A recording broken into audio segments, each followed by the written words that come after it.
À présent, notre page des sports et on va commencer par du football avec en Ligue africaine des champions le début de la 4e journée. Bonsoir Alice Laure. Bonsoir. Alors 2 matchs au programme aujourd'hui. En ce moment, les Égyptiens du Zamalek, deuxième du groupe A, affrontent les Zambiens du Zesco United.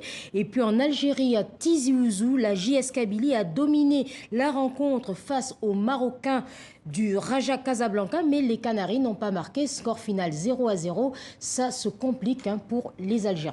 Bon, et puis demain, c'est demain que se joueront les derniers matchs de cette 4e journée. Le programme sera plus intense. Effectivement, il y aura 6 matchs. Les Corbeaux du tout-puissant Mazembe accueilleront à Lubumbashi les Angolais du Primeiro de Agosto. Les Zimbabwéens du FC Platinium seront opposés aux Égyptiens de Al Ahly. Mamelodi Sondo contre l'USM d'Alger. À Kinshasa, Vita Club affrontera l'Espérance de Tunis. Le Petro Luanda opposé au Wydad de Casablanca. Et le dernier match décisif pour la 2e place du groupe B opposera les Soudanais d'Al Hilal aux Tunisiens de l'Étoile du Sahel. Bon, et puis du côté du mercato, les internationaux africains, certains en tout cas, savent déjà où ils seront. Oui, alors on commence donc par Moïse Adileou. L'international béninois était libre sans engagement depuis 6 mois. Il vient de signer avec le club de Boluspor en 2e division turque. Contrat de 18 mois pour le défenseur des Écureuils. Le Togolais Gilles Sounou, lui, quitte la 2e division turque pour retrouver son club formateur en France, la Berrichonne de Châteauroux, formation de D2, avec à la clé un contrat de 3 ans. En recherche de temps de jeu, le Camerounais Wilfried Kaptoum vient d'être prêté par le Betis Séville à Almeria en 2e division.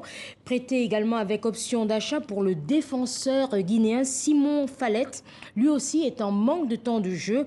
Un seul match disputé à Francfort en Allemagne. Il va rejoindre Fenerbahçe en Turquie, actuel 4e du championnat turc.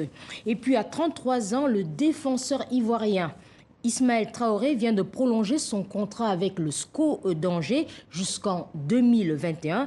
Et on termine par Racine Colli qui quitte sous forme de prêt avec option d'achat l'OGC Nice pour rejoindre le club de Famalicão. Le latéral gauche va donc terminer sa saison au Portugal. Bon, allez, on va parler un petit peu de basket, Lise Laure, et on connaît un joueur camerounais qui va avoir un petit peu de mal à dribbler parce qu'il va se faire opérer de la main gauche, Joel Embiid. Joel Embiid, pas des moindres. Oui, le pivot de 25 ans des Philadelphia Sixers souffre d'une déchirure d'un ligament, une luxation qui fait suite à son impressionnante blessure lors d'un match lundi dernier face à Oklahoma City où il s'était tordu le doigt mais avait tout de même repris la partie. Alors les médecins feront le point de cette opération dans une dizaine de jours, donc il sera difficile pour l'instant de connaître la durée de son indisponibilité.